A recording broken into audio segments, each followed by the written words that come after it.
Hello, everyone. I'm here today with Jen Reynolds, and I'm so excited to let you in on this conversation. Jen happens to be someone that I really admire and look up to, and I can't wait for you to hear more about her story.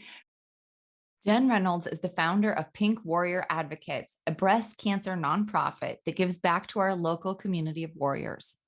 After having been diagnosed with breast cancer, Jen felt it was important to ensure no one ever battled their diagnosis alone. She believes in living a beautiful life despite her stage 4 diagnosis. Jen loves to travel, loves adventure, loves meeting new people, but most importantly, she loves to live with purpose.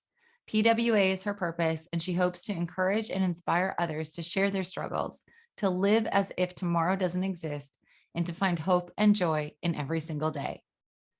For those of you who aren't seeing us visually, we are both wearing pink today, and hopefully you will understand why as you learn more about Jen's story and where she's come from and where she is now. So welcome, Jen. Thank you for being here. I'm so excited to have you.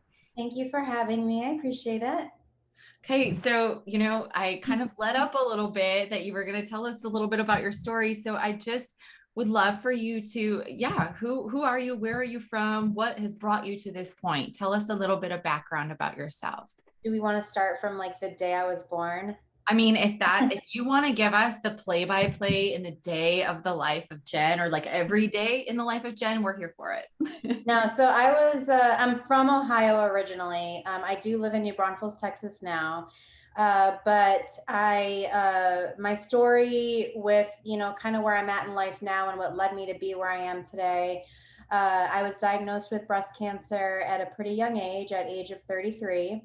So me and my husband were going through infertility treatments and kind of found out through that I had breast cancer. I had bloody nipple discharge, and then we found a small lump. And I did have a doctor tell me that I was too young to have breast cancer. So for those of you that are listening, you are not too young to have breast cancer. There are women in our group that were diagnosed at the age of 20. So it's not an old women's disease like it has been known to be in the past.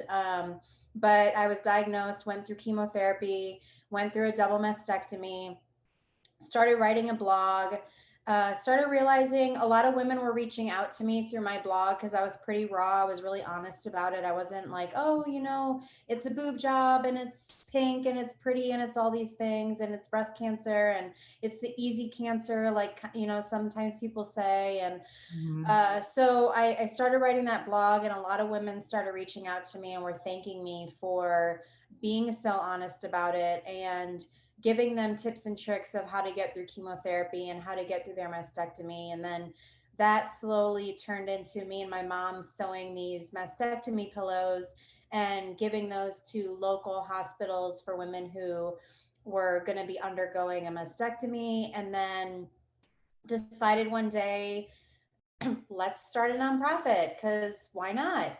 And it just ended up turning into something that I really wasn't anticipating, and which is amazing. I started Pink Warrior Advocates back in 2015. And it started off as an emotional support group because there was nothing like it in the local area. We were I was really just trying to find somewhere that I could connect with other women who had breast cancer, not necessarily young women, but just women who I could relate to that had gone through chemo. And I had showed up at a support group meeting and nobody was there. And it was pretty defeating because it took everything in me to even get to that meeting and to drive there because it was 45 minutes away. It was 3 days after my chemotherapy, and it was just like, terrible. So it was like a movie driving home. I was just like bawling the whole way home because, it had taken so much it was a mental challenge for me to get there and be willing to share my story with other women who I didn't know. Mhm. So it just confirmed that this needed to happen. So started Pink Warrior Advocates as an emotional support group, and quickly realized how much there was a need for this in the local community. And it just blew up way faster than I anticipated, which was such a good thing because there are so many women that we were able to help. And, we started doing mastectomy kits, chemo care kits, and then we started doing fundraisers, And then we were able to start giving back to women financially to help them with their medical bills, with living expenses, groceries, all that stuff. So when we got to that, we kind of built it up over several, months and then over a couple years, and got up to an amount where we were giving back $10,000 a month in financial assistance. So it was a big amount to be doing and being such a small organization. Um, but the most important part of what we were doing was the emotional support, and these women making sure that they knew that they weren't going through this breast cancer journey alone. And so in 2018, jumping forward, I started having a back pain, and I just chalked it up to me taking these cycling classes that I absolutely loved and going super hard, being super passionate about that. And then it got to a point where I really couldn't walk, and I finally went to my oncologist. And between the time that I got my scan, or that I called and I actually got my scans, I went from walking to a wheelchair to completely paralyzed in the right hand side of my body. And we did find out that the cancer had metastasized to my lower L4, causing my L4 to collapse into my L5. And then we found it in my liver. So I was diagnosed with stage 4 metastatic breast cancer, which is incurable.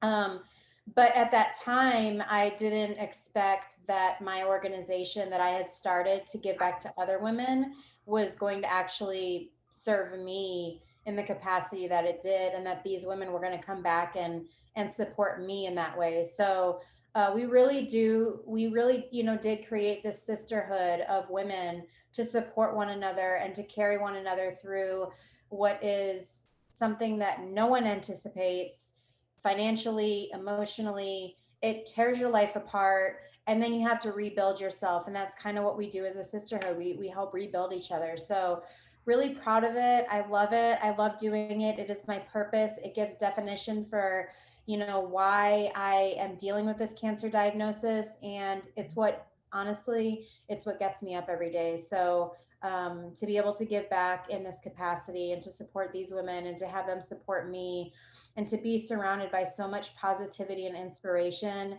it really is just like, it really does bring smiles to my heart and to my mind and all of that. So that's what I do. Yeah, I mean, thank you. You've just said so many things that I want people to go back and just replay everything you just said to really capture everything. First of all, making sure that people understand that this isn't something that's dependent on age. Like you said, you want everybody to know that this is something that can happen. It's not just what we were previously thought of, that it happened to older women, or to just women even. Right. And when you talk about the ways that finding that support and finding that sisterhood and feeling alone in that, and then knowing that then this is a space that you needed to open up to create for others. And that's such a universal feeling of, when we're going through hardship or stress, is like, there are parts of us who really, we feel like there is nobody else who could understand, or maybe you try to reach out and people don't understand, or they don't provide the support that really resonates with you, or they try to be helpful and it doesn't work. And so for you to really be not only feeling that, but then to take that feeling and to want to help other people so they weren't having that, like, I'm just tearing up just even thinking about it, because I know what went into that from your heart space, but then also the hard work. It's not just enough to be like, I want to do this because it's going to be like something happy for people or helping people. Like, the amount of work and energy and time that you have put in to build this now to be, Pink Warrior Advocates, where it's not only the emotional support, which is the major depth of the organization, but it's also that you are then able to help women, feel some relief from these real everyday pressures that they're already dealing with, on top of this major life change of cancer diagnosis. So, what you've done is just so beautiful. And the thing that strikes me, and why I'm always so in awe of you, is along with creating this organization and this community, you've created a sisterhood that is just magical to me, because it is a true place of empowerment and support. And I really do, as you and I have talked, I think that a lot of time is hard for women. We talk a lot about sisterhood and support, but like then there's also, other jealousy or scarcity model stuff that comes in. And so for you to really have created this from the depths of your heart so that everybody can hopefully find common threads of that emotional support, it's really so wonderful. And it's done wonderful things, not only for the women who you've helped, but for their families, and then for the community members who've been able to give back and get involved. So, I mean, obviously I'm a huge fan of yours and I'm so excited for the work that you've done, but obviously you also did that work because you were in this situation. So can you, in going through your diagnosis and then going through all the treatments that you've had, how did you remain hopeful and hang on to this positivity that you wanted to help other people, when clearly you had all of these experiences that could have led you down such a different trajectory or path, even your mindset? I mean, it almost did, I can tell you that there were times where I was sitting on the floor and in my bathroom, and I was looking around and I thought, what can I do right now to just like make this stop? Like, I just wanted to die, I didn't want to be alive anymore. I didn't want to deal with the depression that I was dealing with, because it was a new feeling for me. I didn't know what depression was. I knew what feeling sad was like. I knew what, feeling anxious about something was like, but I didn't know what feeling depressed all day long, what feeling anxiety all day long. I didn't know what that was. I just knew that I felt broken. I felt hopeless. I felt like I didn't have, I just didn't know how to get out of bed. And so when I was diagnosed with depression, PTSD, and anxiety, I I was able to learn how to come out of that. That truly is what started making me feel hopeful, and being able to feel that hope and being able to share that hope and what I learned to get out of it, I think is what I'm able to like give to other people, so that they don't feel like they're so broken that their world is over. Like, I actually talked to a girl today and she was crying and she's like, I don't know how to tell my son. And I feel this way and that way, whatever. And I was like, you, I just kind of like, I just have this positivity about me now. And I think it's so important to stay positive, but I think it's so easy to go down that road of being negative and thinking all these terrible things. And so I told her, I was like, you're saying all these things like I can't, or I didn't do this, or I didn't do that. And what I'm going to look back at these last 2 years and just wonder what the heck I did. I go, okay, yes, but what did you do? Like you can say you didn't do all these things, but what did you do? I know you spent time with your son. I know that you've done other things because I've seen you do them in pictures. So it's important. One of the things that I say and what I think is so important in this journey is to allow yourself that space to go down that dark hole and to feel anxious and to feel depressed and to feel sadness. Like, that is a real emotion, and it's important to feel that as you're going through this. But it's also important if you're going to go down that road, to give yourself the privilege of going to a positive side of that also, and thinking, look at all these people I've met. Look at all this, all like the way my life has changed since I've been diagnosed, and the women who have come into my life, and the things I've been able to witness, and how I've changed my perspective on just daily things that I do, walking outside and feeling the wind and hearing the birds and the sand beneath my toes. Like, it's all so cliche, but it's also true, and there's just this new appreciation for life in general that I feel so thankful for. And being able to share that with other people, I think is so important. And giving them that hope that this doesn't have to be a scary, dark hole all the time. And there is a way out. I know because I've been there, and I know because I've done it. And it doesn't mean that my way is going to work for you. It just means you have to figure out what new joys what brings you happiness? If you need to find new joy, what does that mean? You know, it may not be the same thing that it was before, and that's okay. And you don't need to beat yourself up about it. Mhm. So, again, like it's just really important to um, find that positivity and try to stay hopeful as hard as it may be, and connecting with other women who know and share your story or parts of it so that you don't feel alone. Yeah, I mean, that's such valuable advice too, is, yeah, absolutely. Obviously, I'm a huge advocate. We have to feel all of our feelings. We can't push them aside because they're going to come up in some way, right? And then if Mhm. they come up later, oftentimes we don't know why they're there or where they came from. So we misattribute them, right? So feel them when you got to feel them. But then it's what you said. It's like moving through that and coming out of it and recognizing, even as you said too, all of the journeys that you've already gone through and all of the strength that that took, and all of then the people that you met along the way that brought you to this point, instead of getting like dropped down so much into the darkness that you can't also see that there are other sides to the coin too. And it's so easy for people to say that, like, oh, there's positive or what have you. So I think that that's why it's so powerful for you to speak on that, because you are actually willing to talk about the depression. You're actually willing to talk about the anxiety, and you're not just putting that kind of toxic positivity spin on it where it's like, no, it's going to be fine, or it's great, or it's all happy. You're willing to recognize those complexities of like, no, you got to feel it all. But then also, if you sit with that, that's where you're going to stay. So how do you capture that, zest for life still and go forward? And I really, social media is such a strange place. A lot of times we look at social media and we see other people living their best life, which may or not be true. But what I love so much about following you on Instagram is that this is you. You have taken that passion and that zest for life, and you have been given this opportunity to live your life.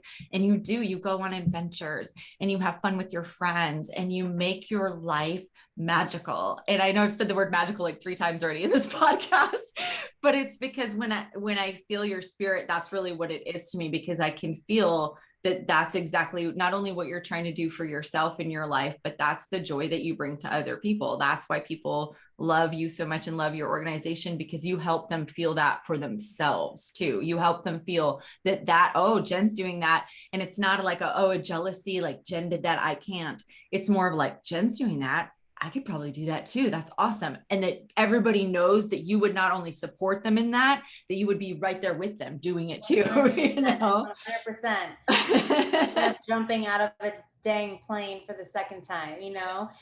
and people sometimes talking about that jealousy thing. Sometimes people will look at my Instagram and be like, she's got stage 4 cancer. Like, she's not honest about her diagnosis. And, she's posting all these happy things that she does. And, how can she be happy all the time? Well, the reality is I'm not happy all the time, but I don't want to be negative, and it has nothing to do with me being fake.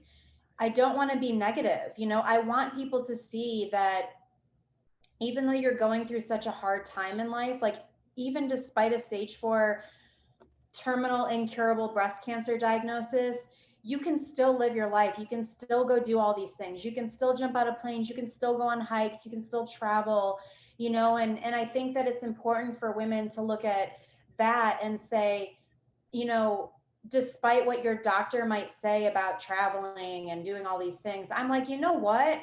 This is my life, and I don't know how much time I have left. So I want to make the best of this time that I have. If it's one day, or if it's 10 years, or it's 50 years, I want to make the most memories with my family and my friends and for myself. And I want them to look back at these pictures, and I want them to see the happiness and the good stuff of me. I don't want them to remember a Jen who had cancer. I want them to remember a Jen who was happy and loved life and traveled and jumped out of planes and went and climbed up mountains in Switzerland and just did all this random crap, because that's who I am.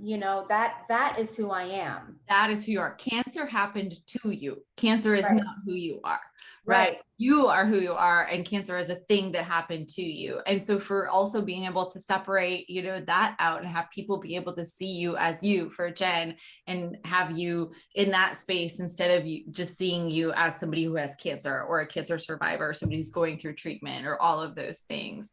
So do you feel like it is, is it hard for you to explain it to people? You do have such a wonderful support system of people who get it. So is it difficult for them to, to sometimes relate to other people or to have them understand what you are experiencing?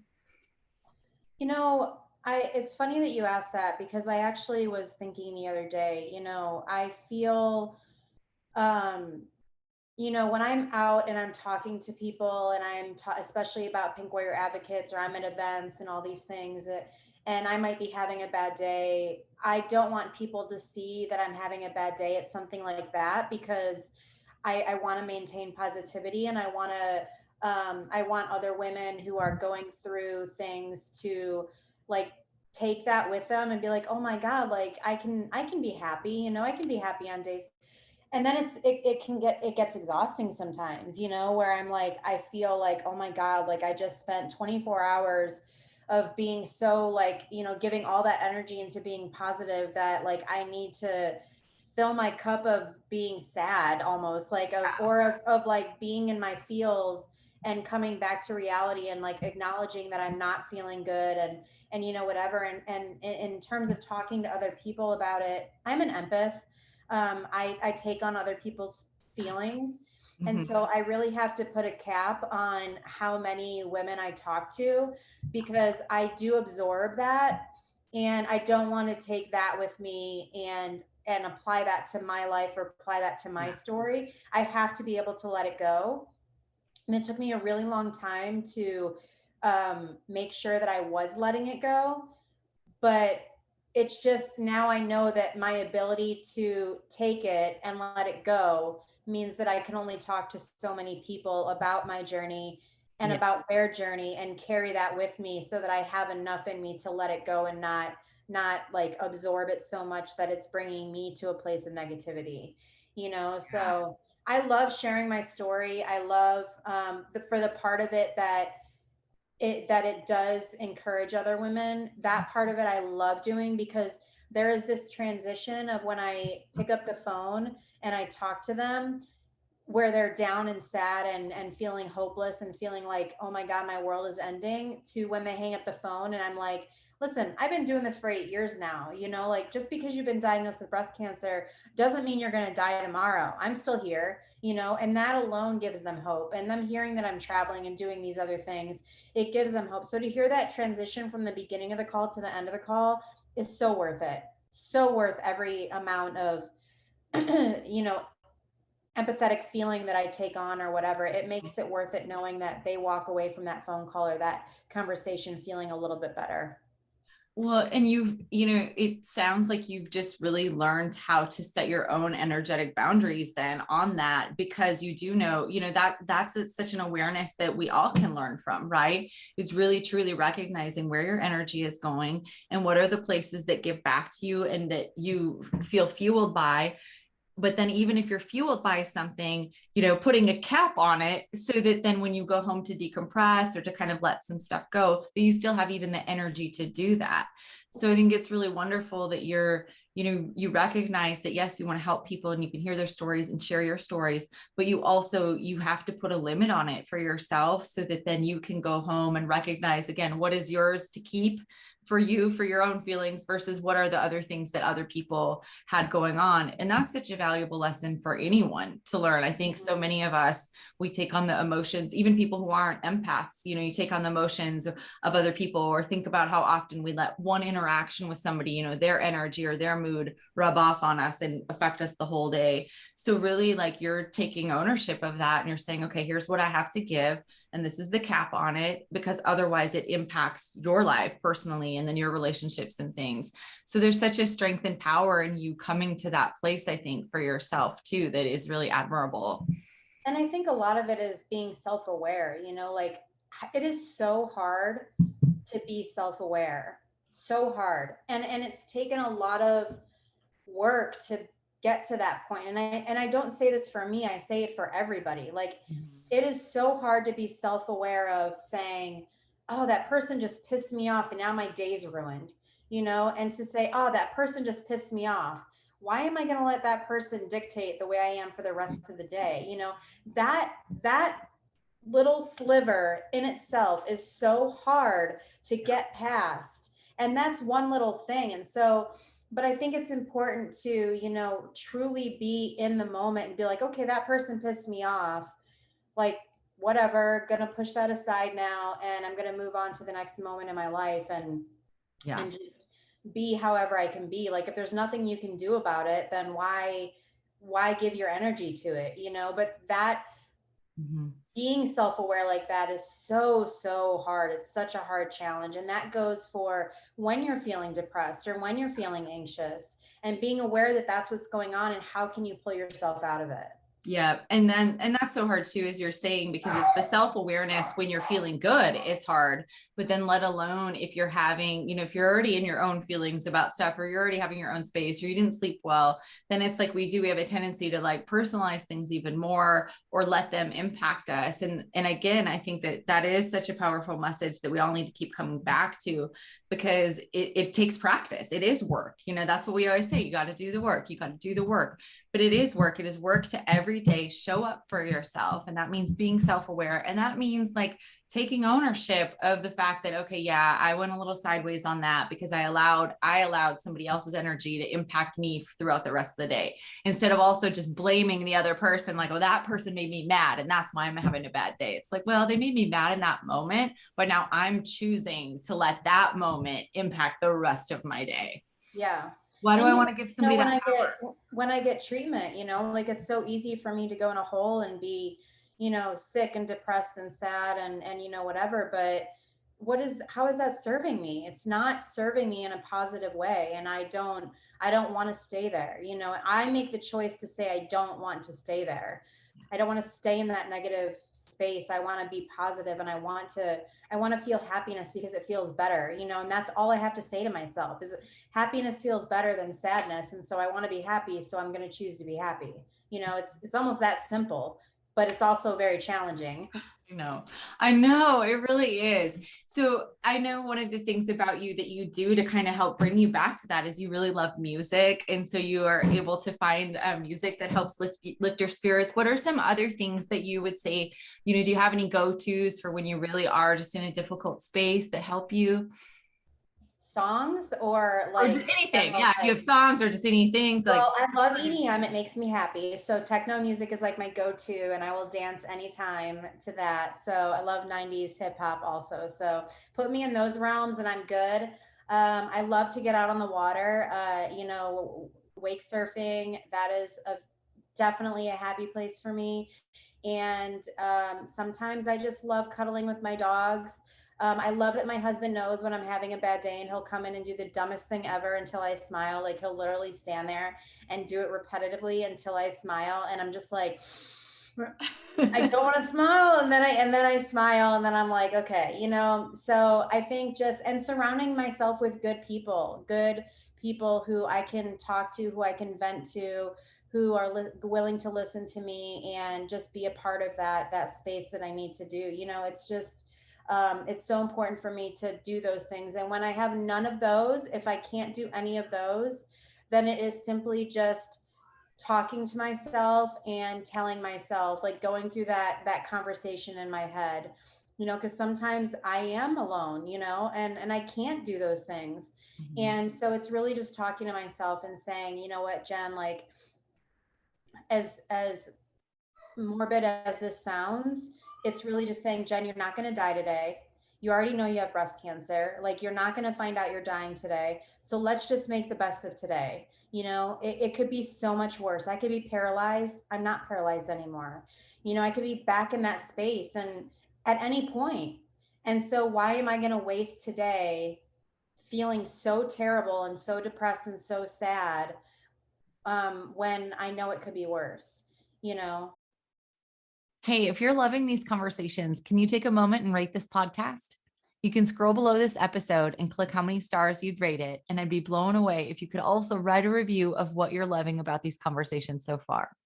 Doing this helps me reach more humans that are on the journey of being whole as well. Thank you so much for clicking play today. Let's finish up this incredible episode with Jen Reynolds. Mhm. Well, and I think that you have, you're so good about recognizing the ways, not only of where you've been, but also really looking at every moment. Like you said, you're so good about, yes, you think about the future. Yes, you think about, the what ifs and what's out there for you. But you are a person who, I think your mindfulness and the meditation work that you've done, you're really able to just then always come back to the moment. And I think that that is something that we can all, again, aspire to and continue to work on, whatever our life situations bring us. Is like, that's what I tell my students as we start every class. It's like, okay, arrive where you are. Where are you right now? It's like, be here right now. And that is such a practice. I have to do that to myself throughout the day, even. Okay, where am I right now? Bring it back, bring it back. And so I think just even again, that goes back to that self-awareness piece, right? Too, you're so aware and in touch with your emotions that you recognize when you maybe need to, like, okay, I was over here a little bit too far. Now I got to bring it back into this other realm. And so when you're doing all that, have you, you're obviously your relationships with your family and your friends have shifted and changed and things. Do you think that they've noticed this shift in your personality, or do you think that this is kind of how you've always been? I'm definitely more laid back. Mm-hmm. I definitely have way more patience now, and I think that they definitely recognize that. I have changed a lot in the last 3 years, where I would once be somebody who was reactive to certain situations. Now I just kind of pull it back, and I'm just like, like, is it worth fighting about? It's easier to apologize now. Forgiveness is easier for me because I don't want to leave things off like that, but what I wish everybody could understand is that we're all terminal. Nobody's getting out of this world alive. And so I just happen to have this diagnosis that says, this, that, and the other. But it doesn't mean that somebody who's listening to this is not gonna walk out of their house and I hope they don't, but get in their car and get hit by a semi and their life is over and they've left all these things unsaid, undone, and whatever. And that's kind of how I live every single day. And so I think that part of me, because I used to be a very stubborn person. Like, I mean, I will fight to the death until I prove to you that I am right. I mean, I used to be that way, and I'm just not really that way anymore, unless of course I really 100% know that I'm right. And like, there are those moments. So I mean, there's still things about me that are still Jen. Don't get me wrong. Like, I'm not perfect, and I'm not completely healed and fixed and all these things. I have my bad days, and I have my bad weeks, and I don't forgive right away, and I don't say I'm sorry right away. But those things are definitely things that come much quicker, because of where I'm at in my life. And it's just not worth it to me. I cherish my friendships, I cherish my relationships. And God forbid if something happens to me, I want everybody to know and remember how much I love them and how important they are to me. And if I leave it off a certain way, they won't know that. So yes, for sure, people definitely see a different Jen over the last several years. 100%. Yeah.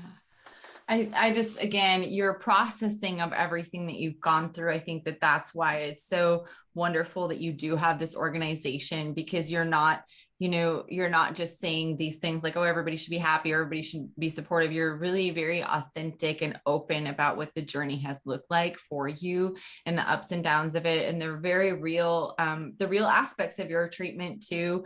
And then also the ways that you move through it.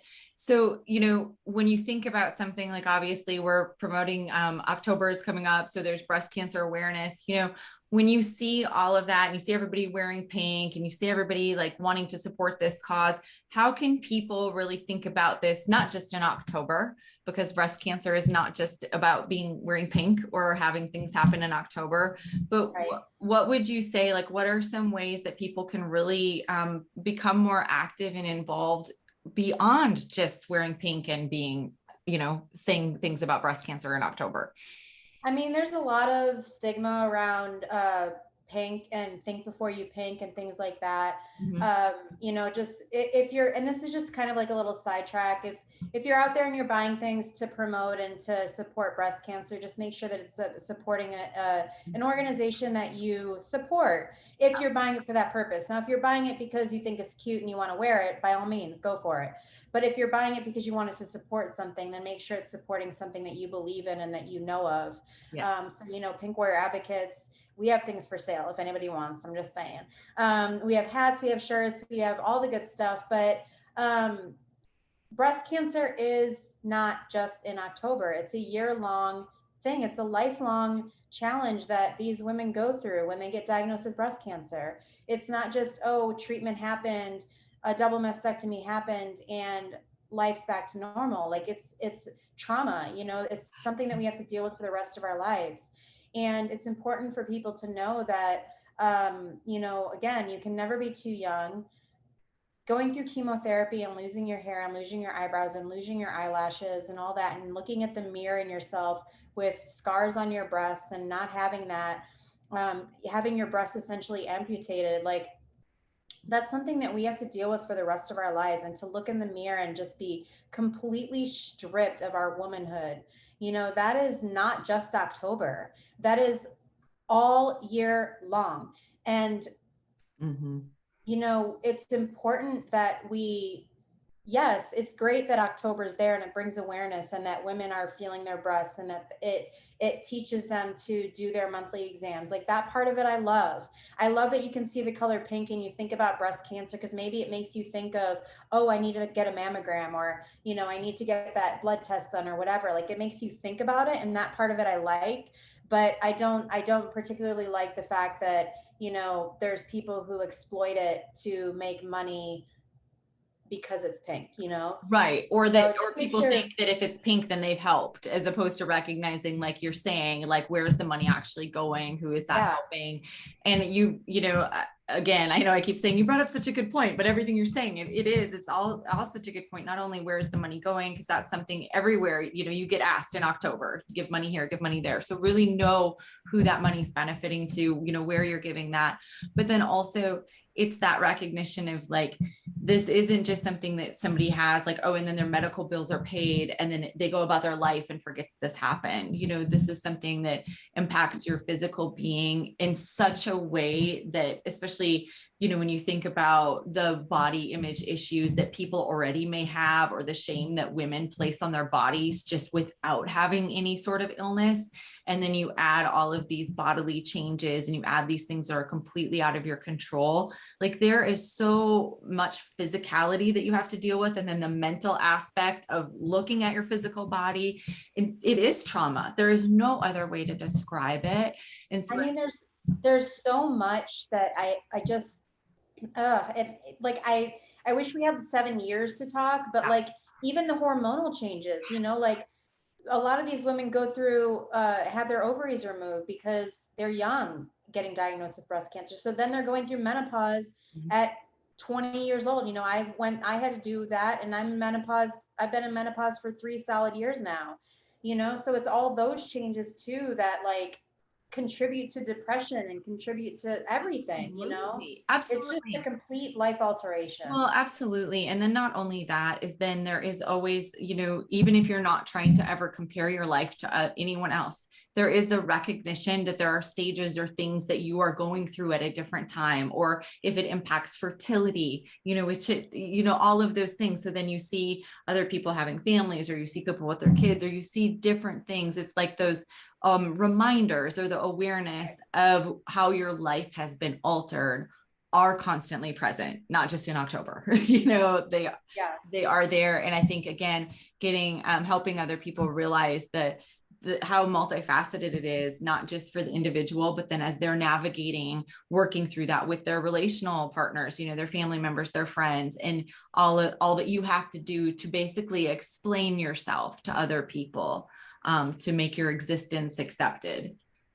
Yeah, it's so true, you know, and everybody has to like kind of figure out who you are again in your life. You know, I told my husband, I finally told him one day, I was like, you have to grieve who I was.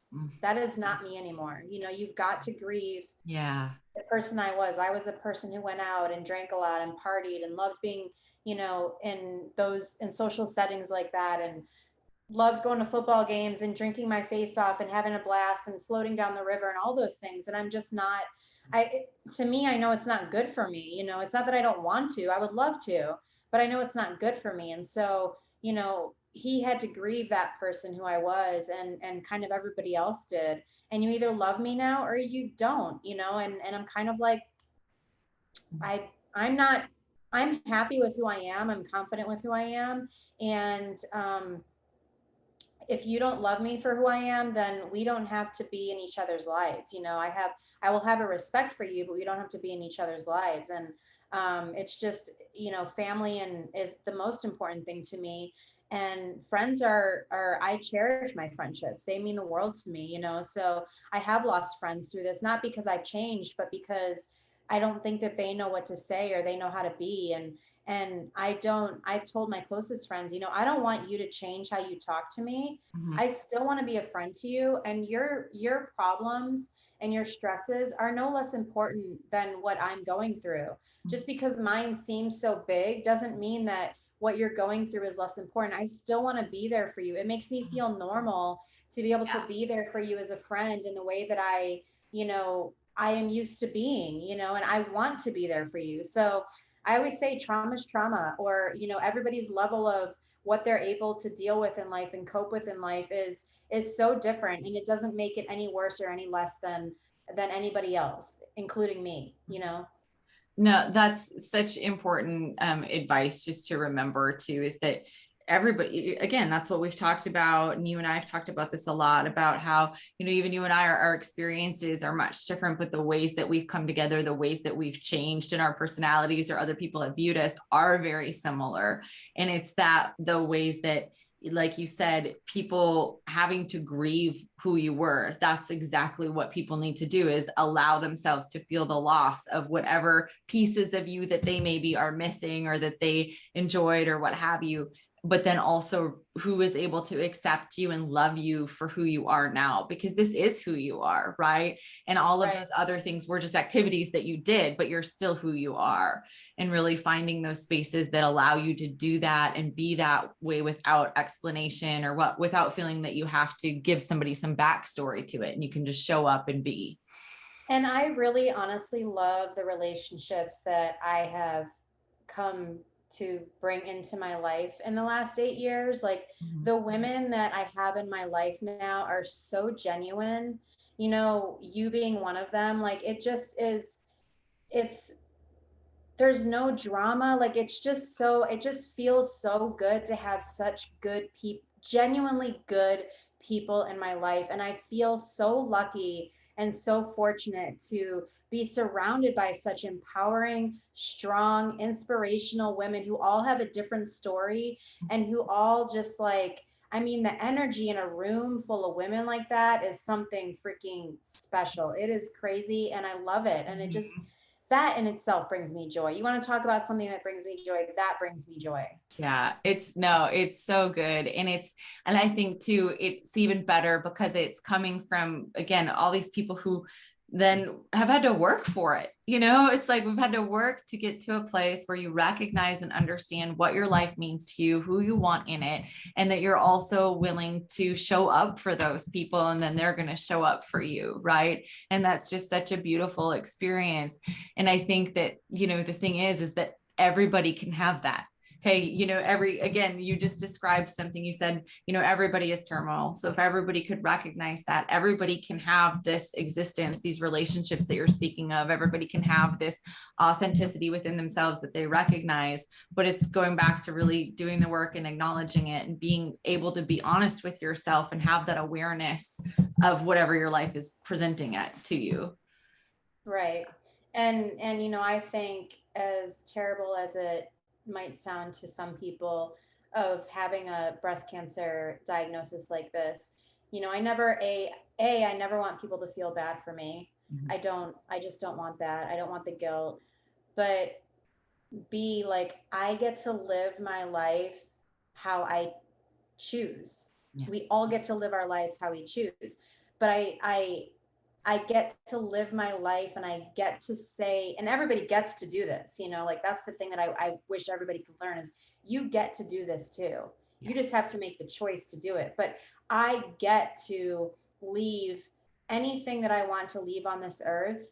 I get to leave that. I get to say what I want to say. I can do all those things and so can everybody else. Mhm. But having this diagnosis has really taught me that and has really pushed me to say all the things that I want to say and to not leave things unsaid, and that to me is just really priceless. And to do all the things that I want to do, like all these bucket list trips that I've taken and the jumping out of the plane, whatever, like I could have kept putting that off, I Yep. could have kept postponing it. And I didn't because I knew that God forbid if this life is taken away from me tomorrow and I never skydived, then I'm going to be laying on that damn bed and I'm going to be like, I never skydived, and I don't want it to be like that. I want to do everything that I want to do. And I have an endless bucket list because it gives me something to wake up for. My advice, if I have to give advice to, a woman who's going through breast cancer or anybody for that matter is, but specifically something traumatic in life or a terminal diagnosis or whatever, is don't stop making plans Mm, because those plans help you to continue to have something to look forward to. yeah. And I think that's what really kind of helps me get up is having these bucket list things that I work that I plan for, and knowing that I have this thing 3 months away that I need to get there, and I'm going to be healthy and I'm going to get there. And it kind of tricks my mind to say I want to feel great when I get there because I want to be able to enjoy it to its fullest. And if I'm not feeling great when I get there, then I just adjust my sails as needed. But that would be my biggest piece of advice is never stop making plans. That's great. Just because then there's the hopefulness in the plannings too, and then the excitement of the planning too. That you can Yeah. find yourself something to distract with making the plans or having again just that energy, that idea behind it too. Okay, so I'm obviously really grateful that you took this time with me today. We could sit here and talk forever because I just have so many things I want to ask you. But where can people find out more? I'll link everything for people to find you on Instagram and on the website and everything. But what can you tell us? Where can we find you in October? How can we best support PWA and you? So the majority of our information you'll find on our website, www.pinkwarrioradvocates.org. And then, of course, the Facebook and the Instagram link. In October, obviously, we have 1,000 things going on. But if you are in the New Braunfels area, look for the Pink Flamingos because we will be setting the flock out to help raise money for breast cancer. If you want to flock somebody and put some pink flamingos in their yard, let us know. We'll try to get the flock out to them. But this is just a cool and unique way for us to raise money for the organization. All of our money goes back to these women to help them with their diagnosis and during their diagnosis. So that Bras for a Cause is on October 14th. It is sold out, but our live or our silent auction will be live across anybody to bid on anything. So they'll have the opportunity to get involved in that way. We're going to do a warrior luminary on the first, but Mother Nature says otherwise. So we're going to postpone that. So just keep following our Facebook page to figure out when we're going to do that. But that's really just an opportunity for the local community to come out and honor a breast cancer survivor, maybe somebody that they've lost to any type of cancer, and just have a little luminary lit up for them in their honor, in their memory. Gosh, there's so many things. We're going to be at Coyote Ugly on Sunday, October 3rd. It may be passed after this gets posted, but we also are, like I said, going to be doing the flocking all month long. So definitely get involved with that. And I can't think of everything that we have going on because there literally is so much, So much. but all of the events are going to be posted on our Facebook page. We have our gala that's going to be coming up next year. It's going to be May 14th of next year, but we are going to start selling the sponsorships for that soon. And that's really just an amazing event to share stories and all that good stuff and to help us raise money. It's our largest fundraising event of the year. So we'd love to have anybody come and share and just meet some of our warriors.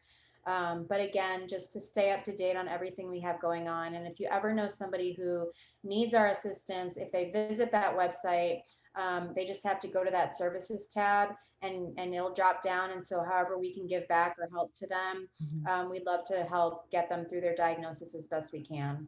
And you do such a good job of that. And I just want to encourage everybody, if you don't happen to be in the New Braunfels area, go ahead, take a look at that website. Or if you're wondering, okay, I do want to help people, but I don't know where to put my money in October or whatever month it happens to be, this is an organization where where the money's going and you can see the very real people that it helps. It's not just going out somewhere randomly or to the cloud, whatever that is. Okay. And that's kind of why we've chosen to stay a smaller organization, because we really want to know who we're helping. We really want to know their stories and take them in. And our kits, our mastectomy kits and our mastectomy bras that we do through Ana Ono Intimates, like those are all national. So we do send those out nationally. We're not just a local organization. Maybe our funds stay local, but all of those things, which, take a lot of our funds as well, those go out nationally. So if you're listening to this and you are not in the New Braunfels or surrounding area, and you have somebody who you want to send a kit to that's diagnosed with breast cancer, feel free to apply for a kit for them and we'll send it out to them. So lots of ways to get involved, lots of ways to help. We're always looking for volunteers. We're always looking to share stories. So if you have somebody you want to share a story with us, we'd love to share their story on our page. Everybody has something inspiring to share. So yeah. Awesome. Well, thank you so much again, Jen. I really appreciate your time. And I'm so grateful for any moment that I get to see your face and just to hear your voice, because you truly are, you embody so many things about being whole for me. And I'm really grateful that people were able to hear some of the ways that you are living your authentic life in a way that's true to you. And again, thank you for your time today and your energy. I'm so appreciative to have you in my life and to have you as a guest on this show.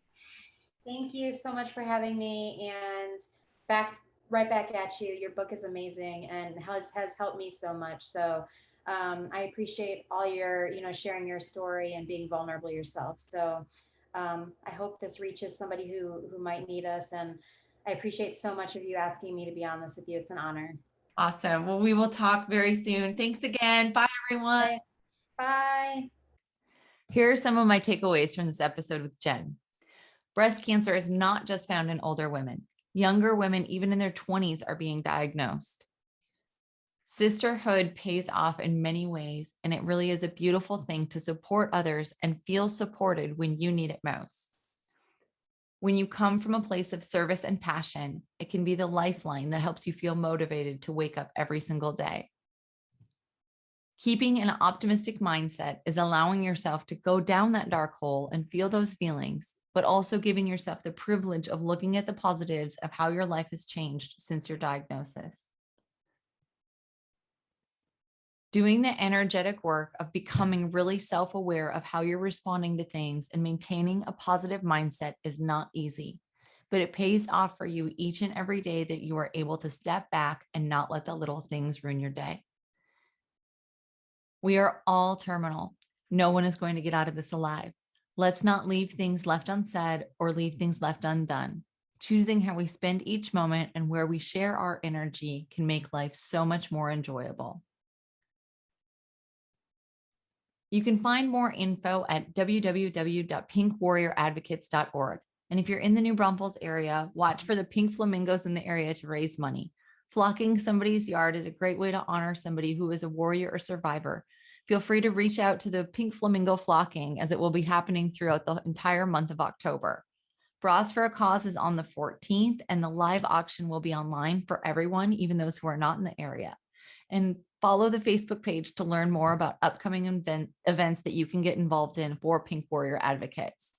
And if you want to send a kit to somebody who was recently diagnosed with breast cancer, apply to send them a kit via the website. This is available nationwide. Again, that's www.pinkwarrioradvocates.org.